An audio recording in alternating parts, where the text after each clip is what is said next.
मगहर से सतलोक गए कबीरा, जाका पाया नहीं शरीरा। सर्व सृष्टि रचनहार कबीर परमेश्वर जी के 508वें निर्वाण दिवस के पावन उपलक्ष्य में दिनांक 27, 28 व 29 जनवरी 2026 को नेपाल सहित भारत के 13 सतलोक आश्रमों में 3 दिवसीय महासमागम का आयोजन किया जा रहा है। इस पवित्र अवसर पर दहेज मुक्त विवाह, रक्तदान शिविर, नेत्र जांच शिविर, दंत चिकित्सा शिविर, आध्यात्मिक प्रदर्शनी, विशाल सत्संग व विशाल भंडारे का आयोजन किया गया है। आप सभी को इस अद्वितीय कार्यक्रम में सादर आमंत्रित किया जाता है। आपसे विनम्र निवेदन है कि अपने परिवार सहित इस कार्यक्रम में पधार कर इस आयोजन की शोभा बढ़ाएं और जगत गुरु संत रामपाल जी महाराज जी के सानिध्य में होने वाले इस विशाल सत्संग व अमृतमय भंडारे का आनंद लें। इस भव्य कार्यक्रम का आयोजन सभी सतलोक आश्रमों में किया जाएगा। इस कार्यक्रम का सीधा प्रसारण सतलोक आश्रम श्री धनाना धाम तहसील गुहाना जिला सोनीपत हरियाणा से 29 जनवरी 2026 को सुबह 9:30 बजे से श्रद्धा टीवी चैनल, संत रामपाल जी महाराज यूट्यूब चैनल और स्पिरिचुअल लीडर संत रामपाल जी महाराज फेसबुक पेज पर भी देख सकते हैं।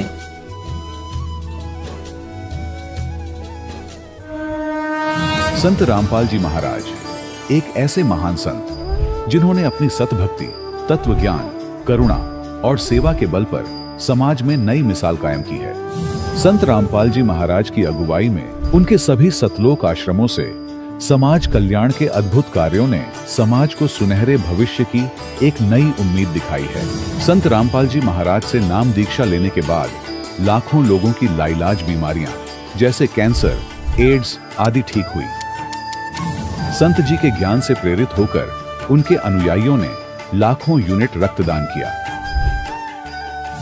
संत जी ने लाखों बहन बेटियों का दहेज मुक्त विवाह करवाया।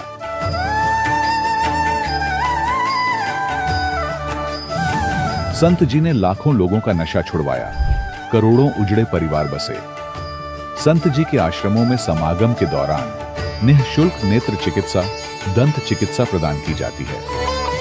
संत रामपाल जी महाराज द्वारा समय समय पर पर्यावरण संरक्षण के उद्देश्य से बड़े स्तर पर वृक्षारोपण किया जाता है।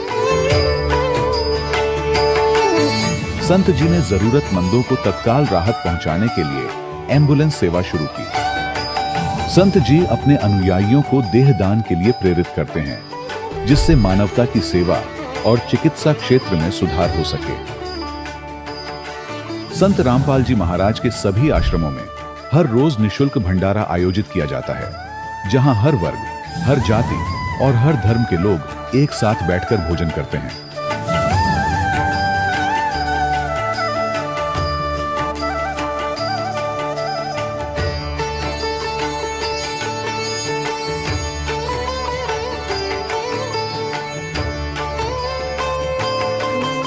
संत रामपाल जी महाराज की अन्नपूर्णा मुहिम ने गरीब और बेसहारा लोगों के जीवन में एक नई ऊर्जा और उम्मीद को जन्म दिया है।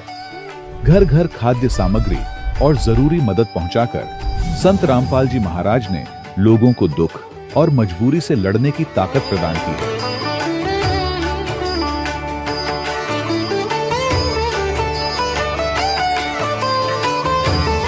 संत रामपाल जी महाराज द्वारा गरीब लोगों के लिए घर बनवाने का अद्भुत कार्य एक ऐसी मिसाल कायम कर रहा है जो सदियों सदियों संत जी की उदारता और दया भावना के तौर पर जाना जाएगा।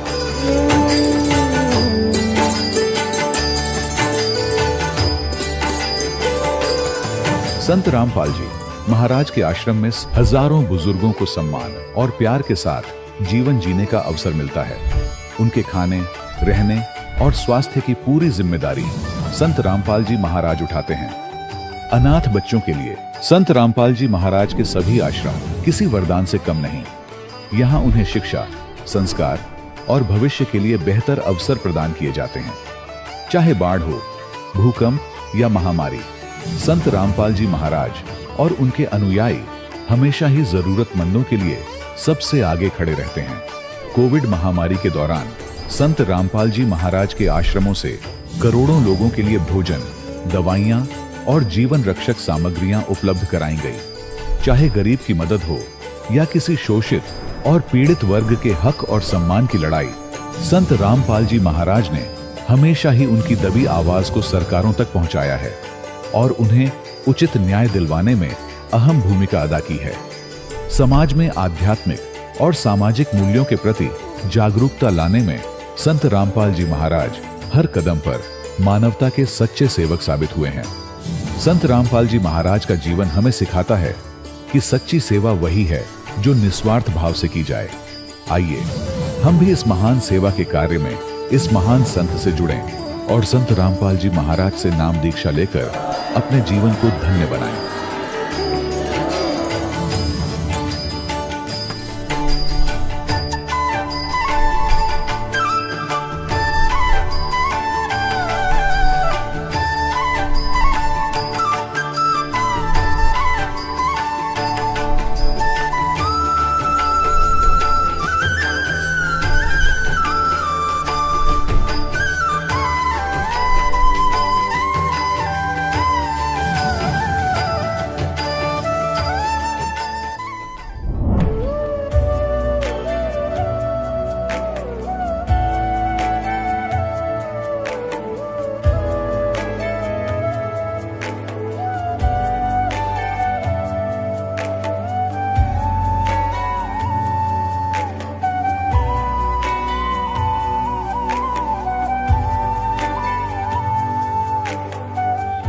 पवित्र श्रीमद् भागवत गीता, पवित्र चारों वेद, पवित्र कुरान शरीफ, पवित्र बाइबल, पवित्र गुरु ग्रंथ साहिब, पवित्र कबीर साहिब की वाणी में छुपे हुए गूढ़ रहस्य अर्थात तत्व को जानने के लिए कृपया अवश्य सुनिए जगत गुरु तत्वदर्शी संत रामपाल जी महाराज के मंगल प्रवचन। सत साहिब दर्शकों, यह कहानी हिमाचल प्रदेश के हरजीत सिंह जी की है, जिन्होंने संत रामपाल जी महाराज से नाम दीक्षा लेकर अपने जीवन में चमत्कारिक बदलाव देखे हैं।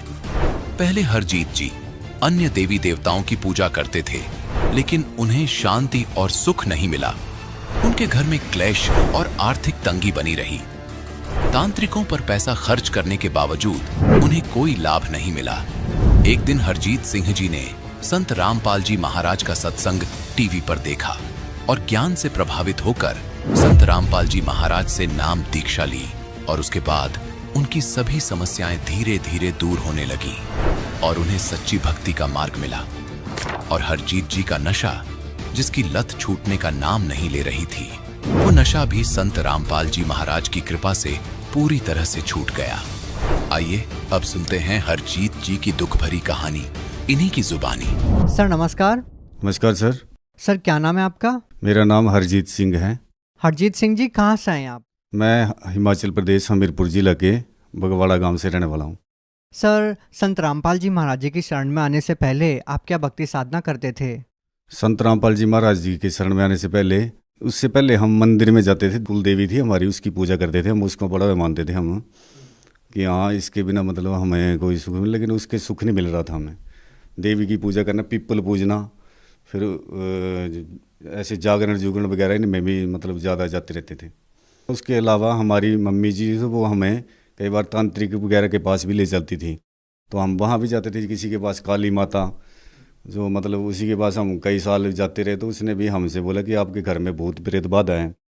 तो हमने वो भी करवाया। वहाँ उन्होंने पैसे पूसे लेने हमसे और जंत्र जुंत्र देने। फिर उसके बाद फिर वो वैसे स्थिति हो जानी, 5-7 दिन ठीक रहना, फिर उसके बाद फिर वही हाल हो जाना घर में। तो उसकी वजह से हम बड़े परेशान हो गए थे और घर में आर्थिक तंगी भी बड़ी बड़ी हो गई थी। मतलब मम्मी, मैं बोलता था मम्मी मत जाया करो, लेकिन मैं खोज थी मतलब पहले से कि कहाँ क्या सुख है, कहाँ मिलेगा। तो सर आपकी ये जो खोज कैसे पूरी हुई? ये खोज हमारी संत रामपाल जी महाराज की शरण में आने के बाद पूरी हुई और हमें पता लगा कि कोई संसार में सुख भी मिलता है और कैसे मिलता है। उसके बाद हमें सर्वप्रथम तो नहीं देवी देवताओं के चक्कर से छुटकारा मिल गया। पहले हम जैसे संत रामपाल जी महाराज का टीवी पे सत्संग सुनते थे, तो उसमें हमने भक्तों के अनुभव सुने कि उनको ये लाभ हो गया, कईयों के भूत प्रेत की बात है, कईयों के बीमारियां ठीक हो रही हैं। तो हमने उसी से प्रेरित होकर मैंने भी सोचा कि हम भी उसी चक्कर में पड़े हुए हैं। तो हमने तुरंत उस पर विश्वास हुआ हमें भी, हम जाके देखते हैं। हम वहाँ गए और वाकई हमने वैसे पाया। संत रामपाल जी महाराज की जैसे हमने दीक्षा ली तो उसके बाद हमारी वो बाधाएं दूर हुई। सर, जैसा कि आपने बताया कि आप हिंदू धर्म की पारंपरिक पूजाओं को बड़ी श्रद्धा और आदर के साथ करते थे, तो हम आपसे ये जानना चाहेंगे कि फिर आपको संत रामपाल जी महाराज जी से नाम दीक्षा लेने की क्या जरूरत आन पड़ी? जी भगत जी, उन पूजों से हमें लाभ नहीं हो रहे थे, घर में क्लेश था। और जिन देवी देवताओं से हम मतलब उनकी उसके लिए जो हम करते थे सारा कुछ, उससे हमें कोई लाभ नहीं मिल रहा था पूजाओं से, और उस पर खर्चा भी ज़्यादा हो रहा था हमारा। सर, आपको ऐसा क्यों लगता है कि जो देव देवताओं की पूजा आप कर रहे थे उनसे आपको कोई लाभ नहीं मिलता था? भगत जी, घर में डेली क्लेश होना, जब मंदिर में जाना कि घर में क्लेश होना, तो फिर सर, पूरा हिंदू धर्म देव देवताओं की पूजा करता है।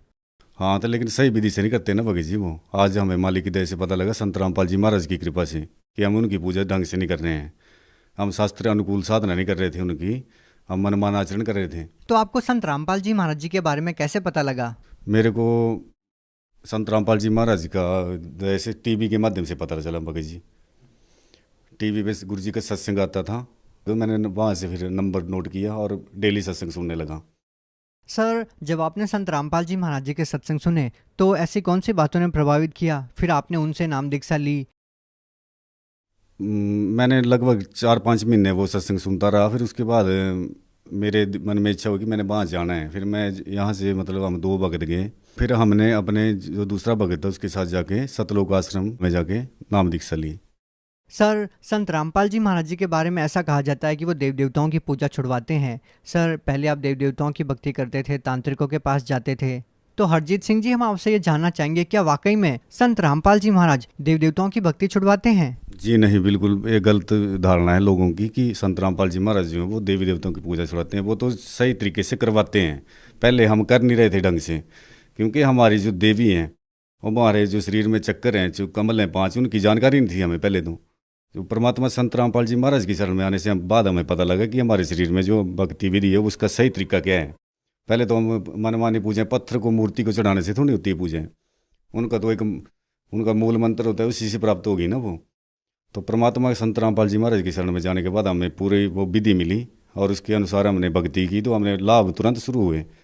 सर, संत रामपाल जी महाराज जी लोगों का नशा दूर कर देते हैं। जैसे आपने बताया कि आपकी भूत प्रेत की बाधा थी, वो ठीक हो गई, तो आप लोगों की समस्याओं को दूर करने के लिए संत रामपाल जी महाराज आप लोगों को ऐसी क्या क्रिया, क्या तांत्रिक विधियां बताते हैं जिसको करने के बाद आप लोगों को लाभ मिलने लगते हैं? भगत जी, कुछ नहीं करते हैं। इन पखंडों को तो परमात्मा संत रामपाल जी महाराज दूर करते हैं। हमने कोई धागा थोड़ी बांधना है, धागे से थोड़ी रक्षा होगी। परमात्मा ने बोला कि सही तरीके से हमारे शास्त्र अनुकूल विधि है, जो हमारे शास्त्र ग्रंथ बताते हैं, जो हमारे यहाँ से महापुरुष बता के गए, तो उनके अनुसार वो भक्ति देते हैं। कुछ नहीं करना है, बड़ी आसान भक्ति है, सहज भक्ति है। तो सर, हम आपसे ये जानना चाहेंगे, जब आपने संत रामपाल जी महाराज द्वारा दी गई शास्त्र विधि के अनुसार भक्ति की, तो आपको क्या लाभ मिला? भगत जी, सबसे पहले तो मुझे आध्यात्मिक लाभ ये मिला कि मुझे ये मोक्ष मार्ग मिला, और मैं इस जंजाल से बाहर आया। इन देवी देवताओं और भूत प्रेतों के चक्कर से बाहर आया, नहीं तो जीवन नरक बन चुका था। पहले तो सबसे बड़ा लाभ मैं ये मानता हूँ। उसके बाद दूसरा लाभ मेरे को ये मिला कि मैं पहले नशा करता था, बीड़ी, सिगरेट, मांस, तम्बाकू। तो मतलब इससे मैं खुद भी परेशान था और आर्थिक रूप से भी मतलब बड़ी परेशानी आ गई थी। घर में डेली झगड़े होना और काला कलेश रहना, मतलब बच्चों, घर वाली परेशान, भाई के साथ झगड़ा, शराब पी के। तो कहाँ फिर सबसे बड़ा लाभ ये मिला मेरे को कि मेरे नशे से छुटकारा मिला। शारीरिक समस्या भी शुरू हो गई थी भगत जी, और उसके नशा करने के बावजूद मेरे को खांसी और मतलब अपने उसके बाद मैं बीमार भी रहा, टाइफाइड वगैरह रहा। तो उससे जो मतलब डॉक्टर ने बोला कि आप दोबारा स्मोकिंग मत करना, लेकिन मैं कहाँ छोड़ पाता था। लेकिन मालिक की दया से, अब संत रामपाल जी महाराज की कृपा से जैसे मैंने भक्ति करने शुरू की ना, तो उसके बाद जो है वो तुरंत मेरे को लाभ मिलने शुरू हो गया। और मैंने वो दिन 24 मार्च 2014 के बाद मैंने नशे को छुआ तक नहीं है। और संत रामपाल जी महाराज की दया से मुझे आज ये मतलब दूसरा जन्म मिला है, जो मतलब एक आध्यात्मिक जन्म जिसे कहा जाता है। और मैं इससे पहले जो मैंने लाइफ बताई वो नरक था, और इसी की वजह से मुझे आज मैं बिल्कुल इस जीवन को मानता हूँ कि मेरे को अब परमात्मा मुक्ति का मार्ग और मोक्ष मंत्र मिला है। सर, हमने संत रामपाल जी महाराज जी के बारे में काफ़ी कुछ सुना है कि जो भी उनसे नाम दीक्षा लेता है उनका नशा छूट जाता है। नशा छुड़वाने के लिए सरकारें भी बड़ी बड़ी योजनाएं लेकर आती है, नशा मुक्ति केंद्र भी खोलती है। इसके बावजूद भी वो लोगों का नशा नहीं छुड़वा पाती है। लोग चाहते हैं फिर भी वो नशा नहीं छोड़ पाते हैं। तो फिर इसमें संत रामपाल जी महाराज जी आप लोगों का नशा कैसे छुड़वा देते हैं? संत रामपाल जी महाराज कोई ताबीज नहीं, कोई कुछ नहीं देते हैं। संत रामपाल जी महाराज एक नियम बताते हैं कि बेटा नियम में रह के आपने भक्ति करनी है और ये जो परमात्मा के द्वारा दिए गए सच्चे मंत्र हैं इनका आपने जाप करना है। तो क्या जो भक्ति संत रामपाल जी महाराज जी देते हैं और उनके द्वारा दी गई भक्ति अगर कोई व्यक्ति करता है तो क्या उन लोगों का नशा छूट जाएगा? क्या उनके रोग दूर हो जाएंगे? बिल्कुल सर, 101% होगा, क्योंकि यहाँ पे करोड़ों भक्त इसका प्रमाण है। मैं अकेला नहीं हूँ, करोड़ों फॉलोवर्स हैं आज संत रामपाल जी महाराज के। वो करोड़ों भक्त यहाँ पे नशा छोड़ चुके हैं, उनका प्रमाण ले सकते हैं आप। और मेरा तो है ही है, जो मेरे अपने मतलब मैंने तो खुद अपने जीवन से मैं किसी का उदाहरण के लेना, मैंने तो खुद अपने जीवन में खुद देखा है। तो मैं तो खुद चीख के बता रहा हूँ कि नशा जो है संत रामपाल जी महाराज में पृथ्वी में कहीं छोड़ सकते हैं आप, चाहे कहीं नशा मुक्ति केंद्र में चले जाओ। सर, आप भगत समाज को क्या संदेश देना चाहते हैं? भगत समाज को मैं इस संदेश देना चाहता हूँ कि संत रामपाल जी महाराज के इस ज्ञान को समझें और इनकी पुस्तकों को पढ़ें। और सत्संग आते हैं 13-14 टीवी चैनलों पे सत्संग आते हैं, इनको सुनें और बड़े मतलब गहनता से उस पर विचार करके संत रामपाल जी महाराज की शरण में ग्रहण करें। धन्यवाद। सत साई भगत जी, जय। दर्शकों, अभी आपने सुने संत रामपाल जी महाराज से दीक्षा प्राप्त करके सुखी हुए भक्त के अनुभव। अब देखिए जगत गुरु तत्वदर्शी संत रामपाल जी महाराज के मंगल प्रवचन। अब इस अध्यात्म ज्ञान को सुनने के लिए यह सृष्टि रचना एक मास्टर की समझ लेना, और जब तक आप इस सृष्टि रचना से परिचित नहीं होगे तब तक आप अध्यात्म का कोई सिर पैर नहीं समझ सकते। प्रथम बार कोई सुनेगा उसको ऐसा लगेगा जैसे दंत कथा बनावटी कहानी है। अब वो अंडा फट जाने से उसमें से सरपुरुष निकला, ज्योति निरंजन, जिसको काल भी कहा जाता है, जो 21 ब्रह्मांड का स्वामी है। तब परमेश्वर ने कहा कि तुम दोनों बाहर आओ। वो दोनों बाहर आ गए। उनसे कहा कि जाइए आप अचिंत के द्वीप में रहो। एक स्थान तीनों को दे दिया, अचिंत, सरपुरुष और अक्षर पुरुष। उसके पश्चात परमेश्वर ने स्वयं शेष रचनाएं की और हम सभी आत्माओं को अपने वचन से उत्पन्न कर दिया। असंख्य जितने भी यहाँ चींटी, मच्छर, मक्खी, सूक्ष्म जीव जो दिखते भी नहीं, दूरबीन से देखे जा सकते हैं, हाथी, देवता, ये सभी प्राणी परमात्मा ने अपनी वचन से उत्पन्न करके, ये सभी आत्माएं ऊपर रहा करती थी। हम सभी की वहां सृष्टि थी, परिवार था और बहुत सुंदर महल, बड़े बड़े बगीचे, प्रत्येक के महल के आसपास बहुत सुंदर आगे पार्क हैं, फल फ्रूट वहां पर लदपद रहते हैं, मेवा लदपद रहती है, सदाबहार वृक्ष हैं, सदाबहार बाग बगीचे हैं। तब परमात्मा ने हम सबको उत्पन्न किया, हम अलग अलग रहने लगे और हमारा वहां पर एक परिवार बन गया। जैसे आपका यहाँ परिवार बन गया, ऐसे वहां भी आपका ऐसे सुंदर परिवार था। प्यार से रहते थे, कोई तकलीफ नहीं, किसी वस्तु का अभाव नहीं, कोई काम नहीं। तो फिर कुछ समय के उपरांत काफी समय बीत गया था, तो इस ज्योति निरंजन सरपुरुष के मन में एक खुरापात उत्पन्न हुआ। इसने सोचा हम तीन तो एक स्थान पे एक ही प्लाट में रह रहे हैं, द्वीप में, और शेष मेरे भाई अलग अलग द्वीपों में रह रहे हैं, तो मैं अलग से द्वीप प्राप्त करूंगा। इसने अलग से स्थान प्राप्ति के लिए तप शुरू किया, एक पैर पे खड़ा होकर, कभी उस पैर को रख ले, कभी उसको, और हम फिर इसके जाल में कैसे फंसे। हम इस ज्योत स्वरूपी निरंजन को देखने लगे और इसके इस ड्रामे को, इस एक्टिंग को, इस तपस्या को हम देखकर प्रभावित हो गए और ये सोचने लगे बड़ा कमाल कर दिया इसने, एक पैर पर खड़ा है, ओहो कितने युग बीत गए, कितना समय बीत गया। तो ये समझ आज हमारे अंदर भी एक ऐसी प्रेरणा, ये धारणा या कमजोरी आज भी विद्यमान है। जैसे कोई एक्टर, कोई हीरो या हीरोइन, अभिनेता अभिनेत्री फिल्म वगैरह देखते हैं उनकी, तो उनसे इतने प्रभावित हो जाते हैं ये जवान नौजवान बच्चे, लड़के या लड़कियां, और वो कभी यहाँ आजा बरवाला में या हिसार में, तो ये नादान बालक है, उसको देखने के लिए वहां कई हजारों की संख्या में इकट्ठे हो जाएंगे और वो अपनी रोजी रोटी के लिए चटक मटक करते हैं और ये फजूल में मुफ्त में डले ढोने के लिए उसको देखने जाते हैं। उन पर इतने आसक्त हो जाते हैं और उनको अपना फेवरेट हीरो और हीरोइन बोलते हैं। मैं बताओ, उनसे लेना एक ने देने दो, वो उनको बता टिंडे देंगे, वो अपने लिए नाचे कूदें बकवाद करें 2 पैसे इकट्ठे करने की खातिर, और ये मुंह बाएं देखें जहां उसकी खातिर वो खड़ी इतने किलोमीटर पे। तो ये कमजोरी हमारे वहां हुई थी, हमें सारी सुविधा वहां प्राप्त थी, हमारा समर्थ भगवान हमारे को सब सुविधाएं दे रहा था, और उस सुविधाओं को भूलकर, परमात्मा के एहसान को भूलकर हम इस नीच को देखने लगे, इस काल को। हम इस पर आसक्त हो गए जैसे ये बच्चे हो जाते हैं एक्टर्स पे।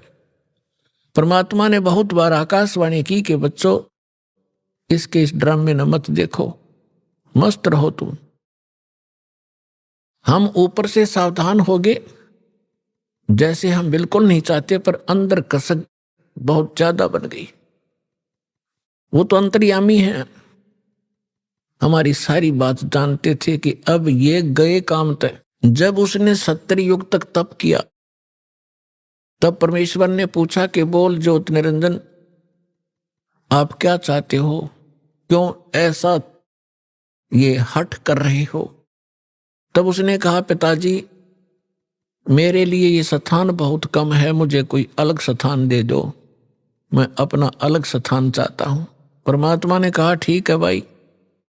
तब से राज मदमानम और जन्म तीसरे शुक्र सवानम, तेरे इस तप के कारण मैंने तुझे 21 ब्रह्मांड का राज दे दिया। जैसे एक धनी पिता अपने पुत्र को उसके हिस्से के 21 प्लाट दे दे खाली।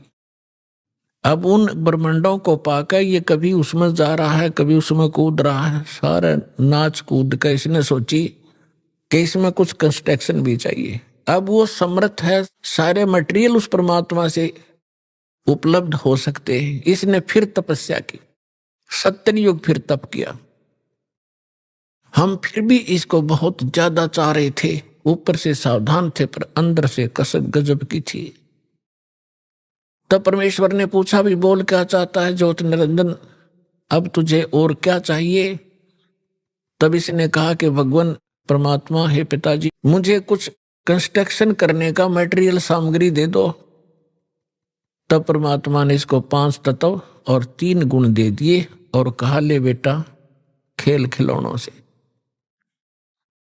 इनको पाकर के इसने फिर सोचा कि अब मैं इसमें कंस्ट्रक्शन भी कर लूंगा, और फिर ये यहां मुझे अकेले का दिल लगे नहीं, इसके अंदर कुछ प्राणी चाहिए। इसने फिर से हठ योग शुरू किया। जब इसने तीसरी बार 64 युग तप किया, तब परमात्मा ने पूछा कि बोल ज्योत निरंजन तू क्या चाहता है। तो जो तूने मांगा मैंने दे दिया, अब क्यों हठ कर रहा है।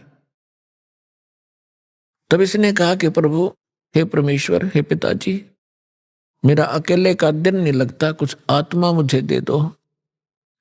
परमेश्वर ने कहा कि देखो भाई इस और तपस्या के लिए तू कुछ और मांग सकता है, अन्य तेरे को ब्रह्मांड दे दूंगा, लेकिन आत्मा नहीं दे सकता, क्योंकि ये मेरे अंश हैं और तू इनको घना दुखी कर देगा और मेरे से देखे नहीं जाएंगे फिर ये। तब इसने कहा था नहीं पिताजी मैं सत्य का राज करूंगा, जो जैसा कर्म करेगा मैं वैसा ही फल दूंगा, मैं कोई अत्याचार अन्याय नहीं करूंगा। परमात्मा बोले भी पर एक बात है, यदि कोई सब इच्छा से तेरे साथ जाना चाहता है तो मैं अलाउड कर सकता हूं, नहीं तो मैं नहीं भेजूंगा अपनी आत्मा को, चाहे तू कुछ भी कहे। तो हम पहले से ही जो यहाँ आकर फंस गए, गधे कुत्ते सुअर मच्छर माखी सांप बिच्छू बनकर धक्के खा रहे हैं, हम पहले से इस पर आसक्त थे।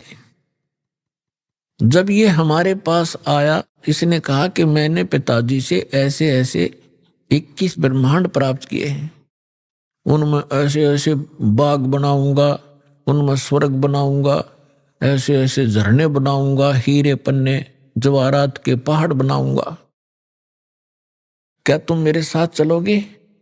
हम तो पहले ही आसक्त थे। हमने कहा कि यदि पिताजी आज्ञा दे देंगे तो हम चल पड़ेंगे, हम तैयार हैं। इसने पिताजी के पास, परमेश्वर के पास जाकर कहा कि हे भगवान, कुछ आत्माएं मेरे साथ चलने को तैयार हैं। तब परमात्मा ने कहा कि ऐसे नहीं, मेरे सामने स्वीकृति जो करेगा मैं उसको भेज सकता हूँ। अपने आत्माओं एक समस्या और आती है, क्योंकि हम इस नए ज्ञान में सुनते हैं तो हमारे अंदर इतनी शंकाएं उत्पन्न हो जाती हैं जैसे सावन के महीने में घास फूट जाया करे, निरी शंकाएं पैदा होंगी। पर शंका का समाधान इस सत्संग से होगा, सुनते ही रहना, सुनते ही रहना, अपने आप सेटिंग हो जाएगी। अब आपके मन में ये आवेगा कि परमात्मा तो जानी जान थे कि हमें कितना कष्ट होगा, तो हमें यहां नहीं भेजना था। हम अपनी गलती नहीं मानते कि हमने अपने परम पिता को छोड़कर इस नालायक पर आस्था नहीं करनी चाहिए थी, जो हमें सारा सुख दे रहा था, और वो तो त्याग दिया और इस नंग के पीछे लाग लिए जो आप भिखारी उस परम पिता का। अपने आत्मा दूसरा ये एग्जाम्पल समझिए कि जैसे सेब विक्रेता होता है, उसको सेब कितनी प्रिय होती है, कितनी कॉस्टली होती है। 1 2 3 4 10 यदि सेब खराब हो जाती हैं, वो उन सेब को उन सेबों में नहीं रख सकता जो स्वस्थ है। वो भले ही उसको खूब कष्ट होता है, दुख होता है, उसको ये पता है कि देख मेरे को 100-200 रुपए की हानि होगी, वो फिर भी उन खराब सेबों को उठा के और कूड़े में फेंक देता, उसने सूअर खाया कर। फिर भले उसकी आत्मा दुखती है कि मुझे कितनी हानि होगी, लेकिन रख नहीं सकता कि ये और भी डूब देंगी।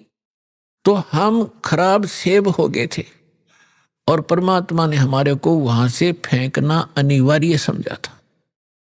ये एक और एग्जाम्पल आपको बता जा रहा है। अब परमात्मा ने हमारे से आकर पूछा कि बोलो भाई, कौन जाना चाहता है इसके साथ?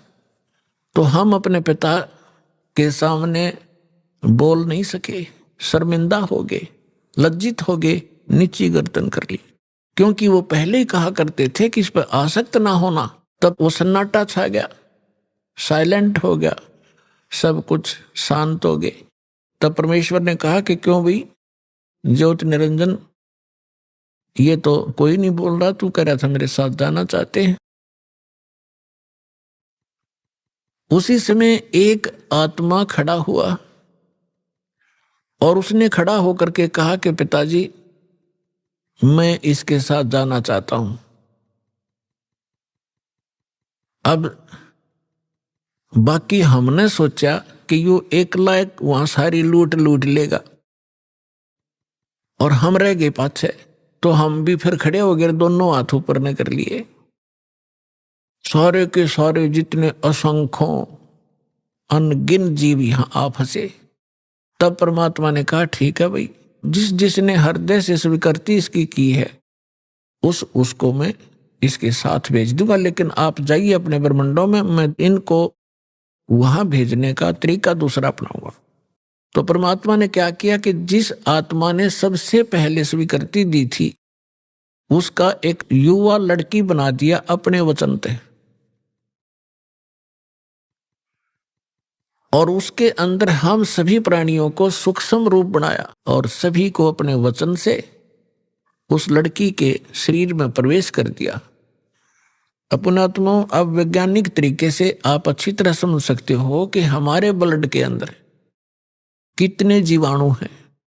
1 ग्राम ब्लड के अंदर 40-40 लाख जीवाणु, ये डॉक्टर लोग बताते हैं कि इतने बैक्टीरिया हैं, इतने फलाने हैं। तो इसको समझने में कति देर नहीं लगेगी। तो इसी प्रकार परमात्मा ने उस लड़की के शरीर में हम सभी को सूक्ष्म बनाकर प्रवेश कर दिया। अब वो लड़की कौन है? ये अष्टंगी है, दुर्गा है। और हम सभी उसमें प्रवेश कर दिए। अपने पुत्र सहजदास को, जो परमात्मा ने सबसे पहले 16 वचन से उत्पन्न किए थे, उनको ही वो विशेष वहां की व्यवस्था के लिए प्रयोग करते हैं। तो सहजदास को कहा कि जा इस अपनी बहन को ले जा और इस ज्योति निरंजन के पास उसके ब्रह्मांडों में छोड़िया और उसको बता देना कि मैंने इस लड़की को, बेटी को एक वचन पावर दे दी है, जितने जीव वो कहेगा या उत्पन्न कर देगी वचन से। और जितनी आत्माओं ने तुम्हारे साथ जाना चाहा था, इसके शरीर में प्रवेश है। सहजदास ने जाके सब कथा सुना दी और लड़की को छोड़कर वापस आ गया। अब इस ज्योति निरंजन के मन में ये दोष आया, अकेली युवा लड़की को देखकर इसने यह एक और भयंकर गलती कर दी। ये विषय वासना वश होकर लड़की के साथ दुराचार करने की चेष्टा करने लगा। तब लड़की ने कहा कि ज्योति निरंजन, देखो आप पिता के वचन से उत्पन्न हुए अंडे से, उसके बाद हमारी उत्पत्ति उसी परमेश्वर ने की है। मैं आपकी बहन और आप मेरे बड़े भाई, ये दुष्कर्म ना करें। मेरे को परमात्मा ने वचन शक्ति दे रखी है, जितने जीव आप कहोगे नर और मादा, मैं वचन से उत्पन्न कर दूंगी। लेकिन उसने एक नहीं सुनी। परमात्मा ने एक और रजा बख्शी थी कि उस लड़की को प्रजनन इंद्री नहीं लगाई थी। बाकी शेष सब फीचर्स जो थे वो सब लड़की वाले थे। तो उसने अपनी नख रेखा से, नाखूनों से प्रजनन इंद्री बना ली। अब लड़की ने देखा कि जुल्म करेगा, मेरी इज्जत लूटेगा, तो उसने एकदम सूक्ष्म रूप बनाया और वो जो ही उसके साथ दुराचार करने की स्थिति में हुआ, मुंह खोला बकवाद के लिए, उसके मुख के माध्यम से पेट में चली गई।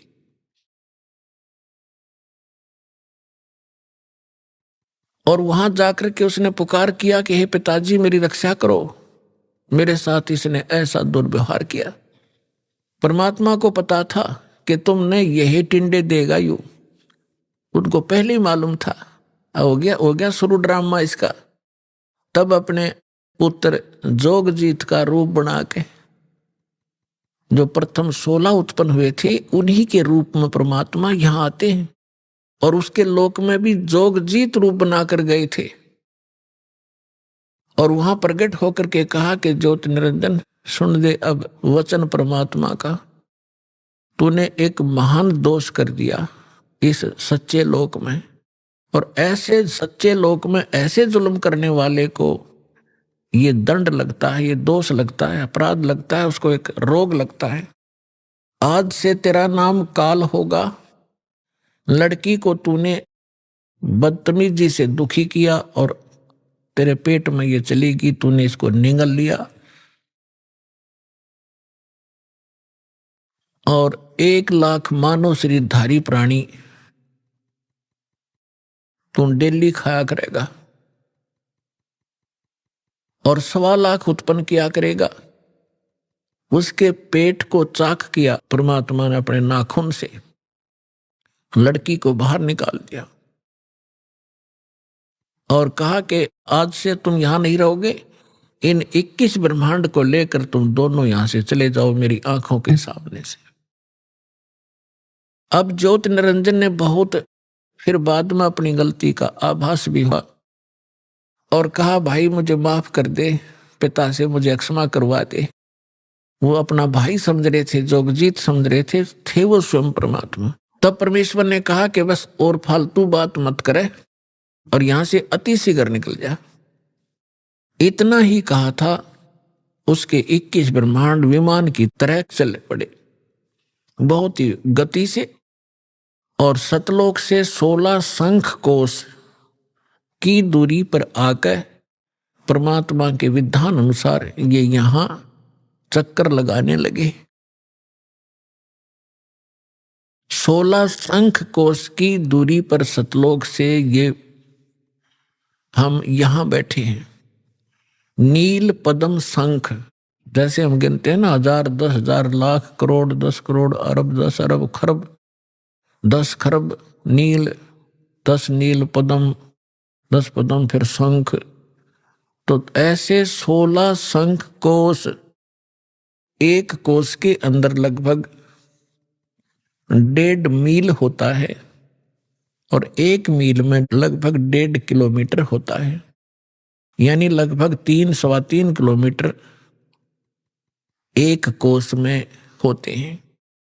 तो 48 शंख किलोमीटर की दूरी पर हम सतलोक से यहां आ गए, ये काल और ये दुर्गा।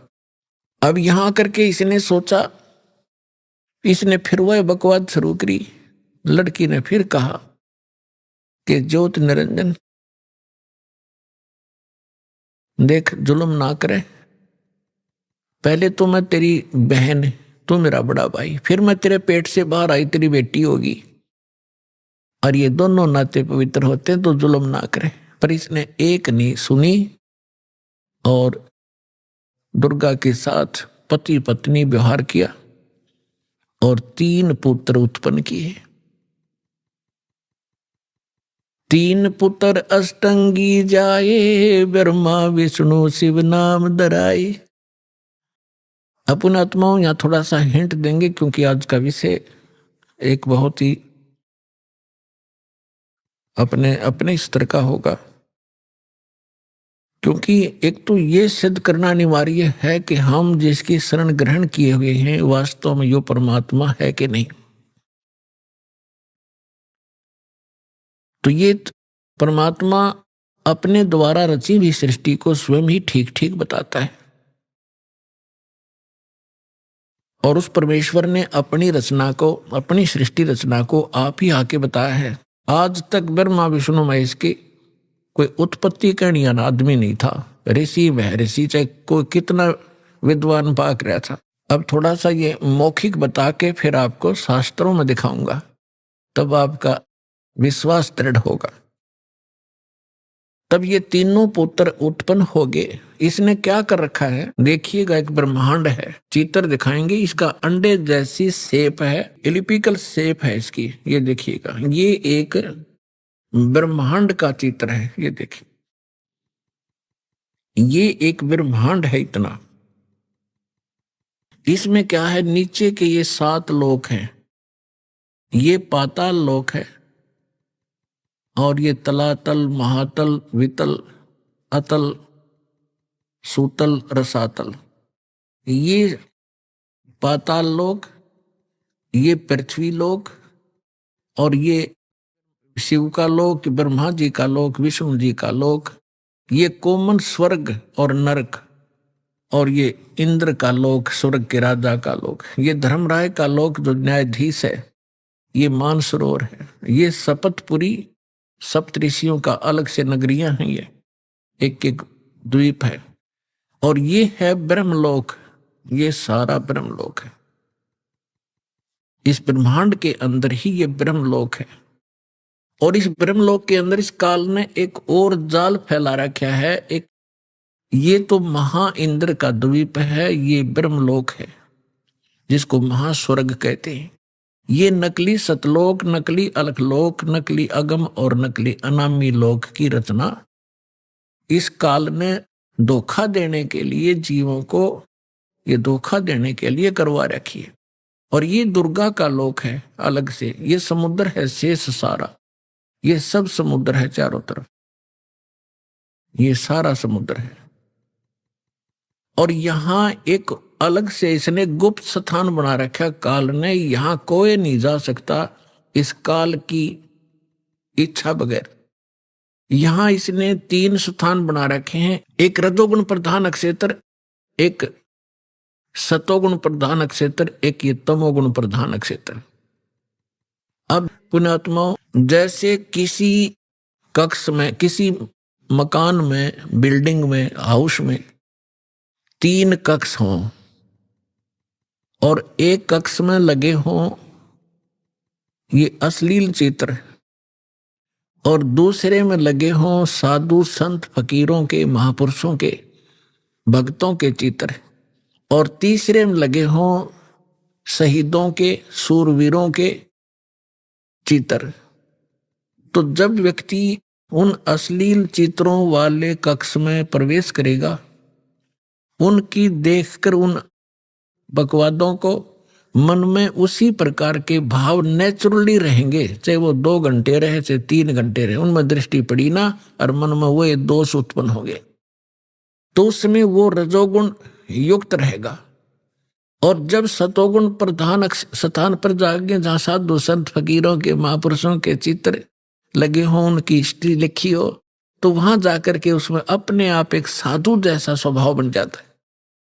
और तीसरे जहां सूरवीरों के, शहीदों के फोटो लगे हों, तो उनकी कथाओं से, उनके बलिदान को देखकर वैसा ही स्वभाव बन जाता है। इस काल ने ये जाल फैला रखे। ये परमात्मा कबीर जी ने आके हमें बताया। अब भगवान बनाइया इसकी जड़ ने कौन खोद है, ऐसा जाल फैला रखा। ब्रह्मा विष्णु महेश को पता नहीं हमारा पिता कौन है, और उस परम पिता ने आके इसकी एक एक दाना दाना गिनवा दिया। तो इसने क्या कर रखा है कि जैसे ही बाप ने देखा, ये देखिएगा इस स्थान पर ये 3 ऐसे लंबे चौड़े क्षेत्र हैं। ये वैसे दिखा रखे आपको, ये बहुत हजारों किलोमीटर, हजारों कोस का क्षेत्र है।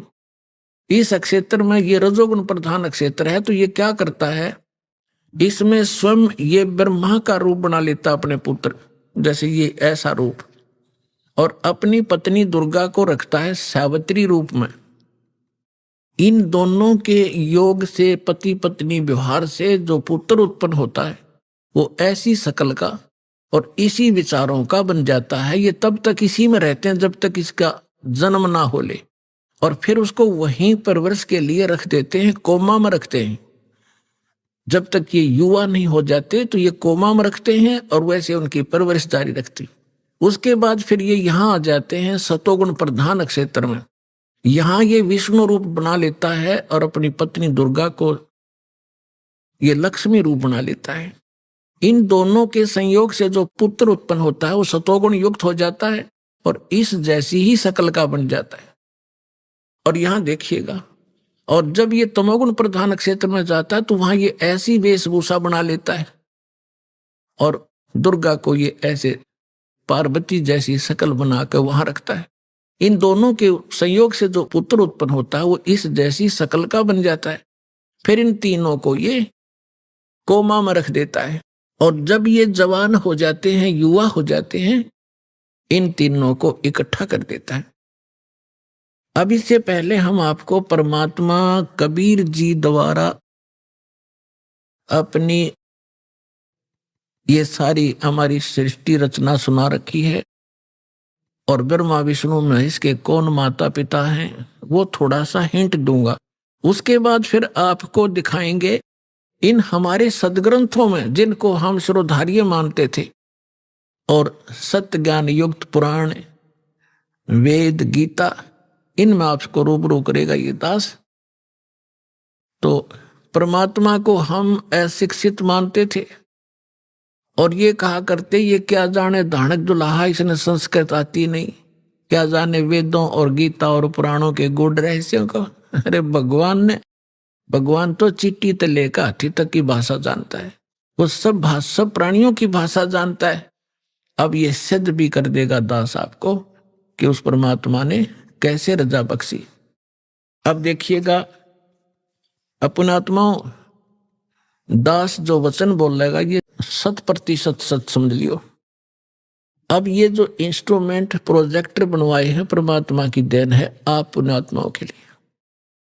पहले ये लोग अपनी अपनी कथा सुनाया करते थे, सदग्रंथों का नाम लिया करते थे, कोरी बकवाद सुनाया करते थे, शास्त्र विरुद्ध ज्ञान देते थे, और हम इसलिए संतुष्ट रहते थे कि ये सभी विद्वान हैं, सदग्रंथों से परिचित हैं और इन्होंने ठीक ठीक सदग्रंथों को समझा होगा। आज पता चलेगा ये किसे विद्वान थे, ये खाकी कक भी पता नहीं था इनको, और उस परम पिता को, जिसको धानक जुलाहा एक मजदूर और शूद्र कह के रिजेक्ट कर रखा था लाल को, उन्होंने 600 वर्ष पहले वो ज्ञान सुना रखा है जो वेदों और गीता पुराणों के अंदर विद्यमान है। तो इससे पहले परमात्मा ने जो 600 वर्ष पहले ज्ञान धर्मदास जी को दिया था वो रूबरू करता हूं।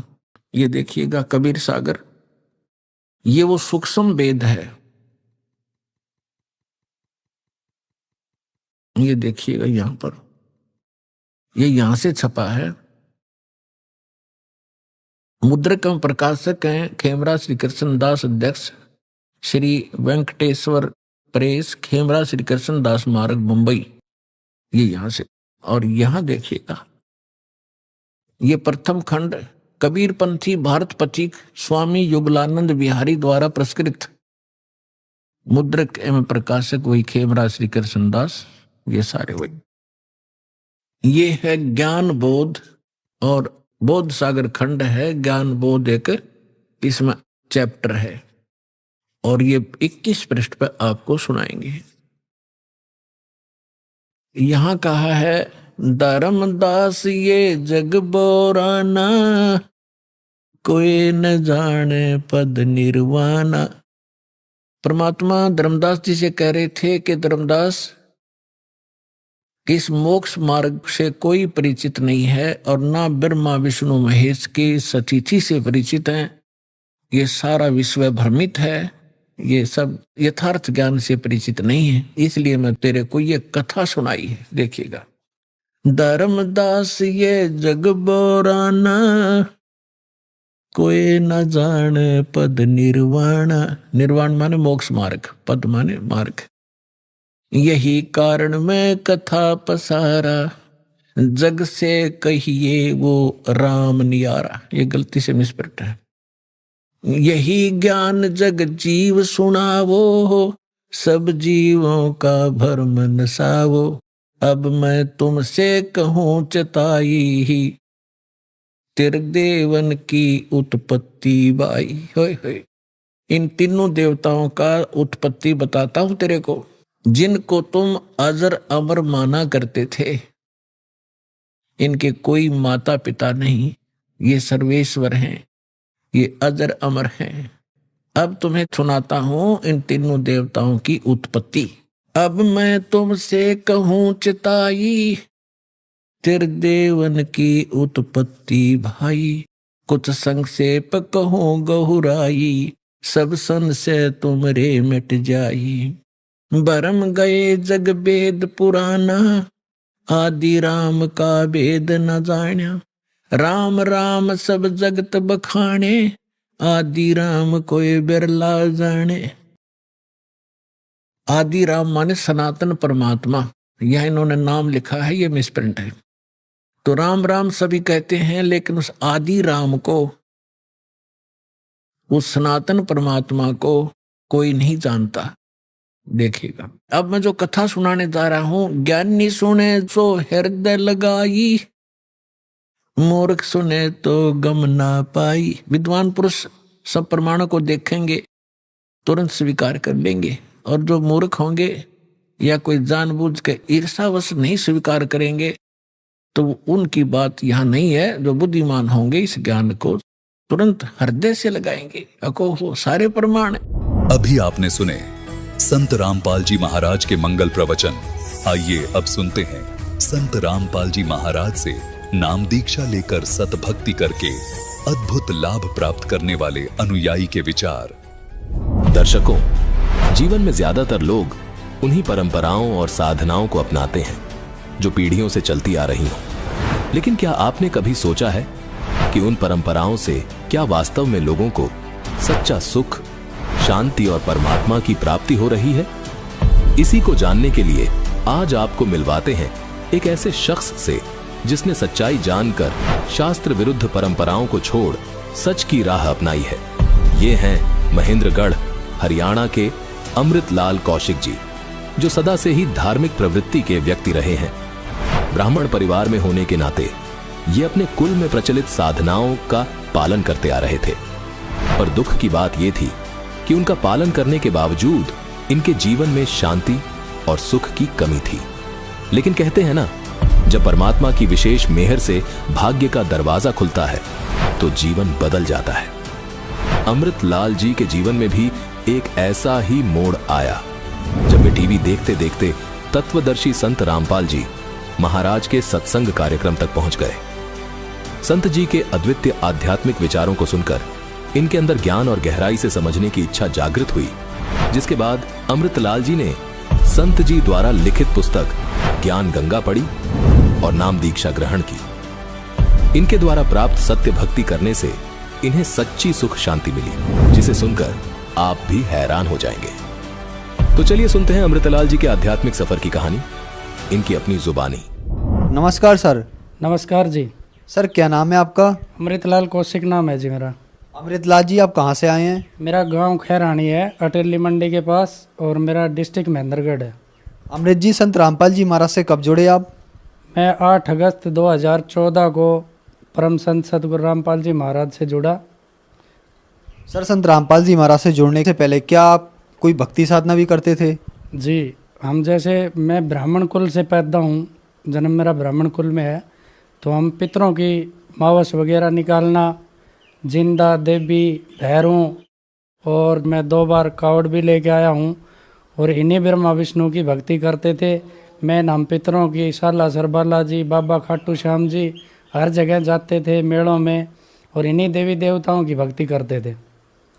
तो फिर आप संत रामपाल जी महाराज की शरण में कैसे आए?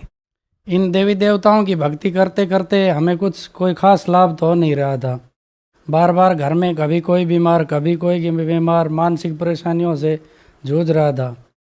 मेरे पिताजी बहुत समय से बीमार चल रहे थे, उनकी वजह से मुझे अपनी नौकरी छोड़ के भी घर रहना पड़ा। वो गांव के सरपंच थे, तो उनको मेंटली प्रॉब्लम हो गई थी, उसकी वजह से मैं अपनी नौकरी छोड़ के और गांव में रहने लगा। पिताजी की जगह सरपंची का कार्यभार करने लगा। सरपंची का कार्यभार करते करते कभी सोशल वर्कर, मेला भरवाना, स्टेजों पे रहना, नेताओं के पीछे घूमना, इस प्रकार अपने जीवन को खो रहा था मैं। फिर एक दिन क्या हुआ, मैंने टीवी चलाया तो टीवी के ऊपर परम संत रामपाल जी महाराज का ही सत्संग चल रहा था। मैंने सत्संग सुना, उसमें देखा कि भाई ब्रह्मा विष्णु महेश ये अजर अमर नहीं है। मेरे एकदम सांप सा सूंघ गया, यार ब्रह्मा विष्णु महेश जो हमारे ब्राह्मण का असली देवता हैं, उनको तो यार अजर अमर नहीं बता रहे। और हमने तो अपने पूर्वजों से सुना था ब्रह्मा विष्णु महेश से ऊपर कोई देवता ही नहीं है, कोई भगवान ही नहीं है। हम तो खुद अपने आप को जगत गुरु कहते थे ब्राह्मण, अब हमसे बड़ा कोई जगत गुरु है ही नहीं। तो उस सत्संग सुनने के बाद मेरे को शौक सा लगा। लगने के बाद में मैंने उस पर नीचे नंबर देखे, उस पर लिखा हुआ था जी भाई फ्री में बुक आती है, तो मैंने ज्ञान गंगा बुक मंगवा ली जी। गर्मी का टाइम था, खेत में रहता हूँ जी, किसान परिवार में जन्म है, खेती बाड़ी का काम करता हूँ। दोपहर के अंदर, गर्मी के अंदर मैंने अपनी वो बुक पढ़नी शुरू करी। बुक 1 बार पढ़ी जी, 2 बार पढ़ी, 3 बार पढ़ने के बाद में मैं तो हिसाब वक्ता बन गया जी। जो कोई आवे मैं वो ज्ञान सब न सुनाऊँ, तो लोगों ने भी इंटरेस्ट आने लग गया जी। उसके बाद में मेरे को खुद अपने अंदर से ही प्रेरणा हुई कि क्यों ना इस संत के दर्शन करे जाएं। तो एक दिन जी मैं नारनौल कोर्ट में आया हुआ था। कोर्ट में मैंने देखा कि एक जो कोर्ट में खोखे होते हैं जिनके अंदर अर्जन मेष वगैरह बैठते हैं, इसमें संत रामपाल जी महाराज की बड़ी सी तस्वीर लगी हुई थी। मैंने सोचा भाई ये भी उसका कोई न कोई नुमाइंदा है। उसके पास गया और हमने बातचीत करी। तो मैंने उनसे नू पूछ लीजिए आप किस जाति से बिलोंग करते हो? वो बोला जी मैं तो चमार जाति का हूँ। और वो संस्कृत में मुझे गीता के श्लोक सुनाने लगा। मैंने सोचा गीता तो भाई ब्राह्मणों का ग्रंथ है, हम पढ़ते थे, मुझे जिन ग्रंथों के बारे में ज्ञान नहीं, और ये छोटी जाति का आदमी ग्रंथों के बारे में बता रहा है। तो मैंने कहा जी आप ये फोटो कैसे लगा रखी है? बोले ये हमारे संत हैं, परम संत सतगुरु रामपाल जी महाराज हैं, और हम इनसे जुड़े हुए हैं जी। तो मगा जी हमने भी ले चल सको जो? बोले जी आज ही चलो। मगर नेकीर पूछ चलो आज शाम को ही। तो शाम को चले, तो हम महेंद्रगढ़ रेलवे स्टेशन पर शाम को सारे मिल ले और वहाँ से चले गए। तो मैं राज दरबार खाता था, तो मैं अपने ट्रेन में 5-4 राज दरबार गाली जेब में, और ट्रेन में बैठ लिए, चले गए। सुबह गए, हमने बगैर कुछ से समझे वहाँ नियम पढ़ाए। सतलोक आश्रम में परम संत सतगुरु रामपाल जी महाराज से मैंने नाम ले लिया, मैं उनका शिष्य बन गया। सर संत रामपाल जी महाराज से नाम दीक्षा लेने के बाद क्या आपको कुछ लाभ भी प्राप्त हुए? मेरे को मेन लाभ तो ये हुआ कि हम ब्राह्मण होते हुए भी गलत रास्ते की ओर जा रहे थे और गलत भक्ति कर रहे थे। अब हमें शास्त्रों का ज्ञान होना चाहिए था, वो था नहीं। संत रामपाल जी महाराज ने उन शास्त्रों का हमें अध्ययन करवाया। संत रामपाल जी महाराज ऐसे टीचर हैं जो इतने पेचीदा शास्त्रों का सारा निचोड़ निकाल कर हमको समझा दिया।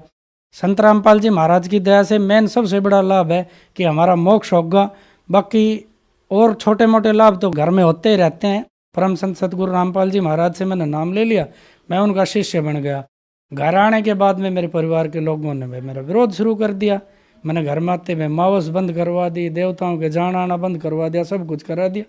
मेरी माँ ने कही भाई तेरा तो विनाश होगा, तो तुम्हारा पितर भी छुटवा दिया, देवता भी छुटवा दिया। मैंने कही भाई अगर मैं गलत रास्ते पे जा रहा हूँ तो पितर अपने ही हैं, आके मुझे बताएंगे अगर भाई तू गलत रास्ते पे। तो पहले क्या करते थे, हमारे कोई भैंस भूस दूध दाद नहीं देती थी तो पितरों का पैसा उवार के उनके ऊपर से और रख देते, भाई पितरों का प्रसाद बांट दियो। और मैंने नाम लेने के बाद में जी भैंसों का मेन बिजनेस था मेरा। नाम लेने के बाद में जो ना दूध देने वाली भैंस थी वो भी हमारा दूध देने लग गई जी आगे, कोई दिक्कत नहीं। घर में खूब बरकत हो रही है जी, सब कहेंगे मौज मौज से। छोटे छोटे बच्चे हैं मेरे, उन्होंने भी नाम ले लिया, वो भी परमात्मा की भक्ति करते हैं। और मुझे विश्वास है कि वो अपने जीवन में कभी अगर इस मार्ग से डगमग नहीं हुए तो कभी किसी भी कुरीति की तरफ नहीं जाएंगे। और हम अपना जीवन बड़ी ठाठ से गुजर बसर कर रहे हैं और मालिक की भक्ति कर रहे हैं। खेती में पहले क्या था, जो अनाज 40 मन किले के गेहूँ होते थे वो मेरे 70 80 मन होने लग गए। जहाँ भी मैं बीज डालता हूँ मेरे सबसे ज़्यादा अनाज होता है कम मेहनत में। मैं एक एक किले के अंदर 1.5 लाख रुपए की कमाई करता हूँ, बाड़ी बोता हूँ। अब की बार मेरे साथ एक घटना हुई कि मेरी बाड़ी के अंदर निमाटोड की बीमारी आ गई। मैंने सोची सारे डॉक्टरों से सलाह ले लूँ। डॉक्टरों के पास गया तो उन्होंने हाथ खड़े कर दिए, जी बाबा तो आपकी खेती खत्म होगी। तो मेरी पत्नी कहने लगी जब आप मालिक की शरण में आए तो मालिक के अरदास करो, वो सब कुछ कर सकते हैं। संत रामपाल जी महाराज से हमने अरदास लगाई अपने मन ही मन में, तो मेरे 1,40,000 रुपए की उस उजड़ी हुई खेती में से होगी। तो मेरी आत्मा गदगद होगी। मालिक जो मांगता हूँ वो पहले लिए खड़े रहते हैं गेट के पास। एक जी मेरे पैर में प्रॉब्लम थी, जयपुर के डॉक्टरों ने मेरे को बताई कि भाई तेरे गोड्डा रिप्लेस होगा, घुटना। तो जी भक्ति करते करते मैंने एक दिन मालिक से कहा कि दुनिया का इतना चमत्कार हो रहा है मालिक, मेरे गोड्डो ठीक नहीं हो सकेंगे। तो परम संत सतगुरु रामपाल जी महाराज ने मुझे पता भी नहीं चलने दिया। आज मेरे घुटने एकदम सही हैं, कोई दर्द नहीं है किसी भी प्रकार का जी, मैं बिल्कुल स्वस्थ हूँ। और छोटे मोटे चमत्कार तो जी होते रहते हैं। सर, संत रामपाल जी महाराज से नाम दीक्षा लेने के बाद आपको बहुत सारे लाभ प्राप्त हुए। हम आपसे एक बात जानना चाहते हैं कि आप जाति से ब्राह्मण हैं, इस बात को आपसे अच्छा कौन जानता होगा। कहते हैं कि संत रामपाल जी महाराज ब्रह्मा विष्णु महेश की भक्ति छुड़वाते हैं, क्या ये बात सही है? नहीं जी, ये बात बिल्कुल गलत है। संत रामपाल जी महाराज ब्रह्मा विष्णु महेश की भक्ति करने का सही प्रोसीजर बताते हैं। ब्रह्मा विष्णु महेश हमारे दुश्मन नहीं है, वो भी भगवान है, लेकिन वो उस कला के भगवान नहीं है कि वो हमारा मोक्ष कर सकें। वो खुद जीर्ण मरण में है, वो तो खुद उनका आविर्भाव और तिरोभाव होता है। हम अपने शास्त्रों को तो ब्राह्मण लोग पढ़ते नहीं, उनको अपने घर में ला कर रख लेते हैं और ऊट पटांग बांटते जनता को भी बताते रहते हैं और खुद भी उस ऊट पटांग ठग्गीबाजी में चलते रहते हैं। पैसे कमाने के चक्कर में हम अपने धर्म से ही विचलित हो रहे हैं। हम अपने शास्त्रों को पढ़ें। संत रामपाल जी महाराज तो ब्रह्मा विष्णु की भक्ति करने का सही प्रोसीजर बताते हैं। उनसे नाम लेने के बाद पता चलेगा कि वो कैसे प्रोसीजर बता रहे हैं। ब्रह्मा विष्णु की भक्ति करने का सही तरीका परम संत सतगुरु रामपाल जी महाराज के पास ही है और किसी के पास है ही नहीं। सर, संत रामपाल जी महाराज से नाम दीक्षा लेने के बाद आपको बहुत सारे लाभ प्राप्त हुए, तो जो श्रद्धालु आज आपको देख रहे हैं उनके लिए आप क्या कहना चाहेंगे? मैं तो संदेश देने के तो काबिल नहीं हूँ। संत रामपाल जी महाराज की दया से अगर कोई भाई नाम लेना चाहे तो चैनल पर उनका कार्यक्रम आता है। पहले सत्संगों को सुने, फिर नीचे पट्टी पर मोबाइल नंबर चलते हैं, उन मोबाइल नंबरों पर संपर्क करके आपके नज़दीक का नामदान सेंटर का वहाँ से एड्रेस मिल जाएगा। वहाँ जाके आप ज्ञान को समझें और संत रामपाल जी महाराज की शरण में आए और संसार के सुख तो मिलेंगे ही मिलेंगे, मोक्ष निश्चित है। सर, कहते हैं कि संत रामपाल जी महाराज से उनके जो अनुयायी हैं अंधश्रद्धा के तहत जुड़े हुए हैं, क्या ये बात सही है? नहीं, कैसे है जी, मैं पढ़ा लिखा हूँ, मैकेनिकल लाइन का आदमी हूँ और मैंने खुद ग्रंथ जांचे हैं। और जो भाई शक करता है वो अपने ग्रंथों को खुद पढ़े, खुद जांचें। संत रामपाल जी महाराज संसार में सबसे बड़े टीचर हैं ग्रंथों के। और कोई आध्यात्मिक गुरु जितने भी हैं, जितने भी धर्मों के गुरु हैं, वो इन ग्रंथों को पढ़ के समझा ही नहीं सकते। गीता, भागवत, कुरान, बाइबल, जितने भी पुराण, कुरान, ये सब संत ने दुनिया के सामने खोल के रख दी। और आप भी पढ़ो और जांचो और फिर आके संत की शरण में आओ और अपना कल्याण कराओ। गुरु बिन तो मोक्ष होगा नहीं, गुरु तो बनाना पड़ेगा। और वो तो स्वयं परमात्मा आए हुए हैं, आप उनसे नाम लो और अपना कल्याण करवाओ। धन्यवाद सर। Thank you ji.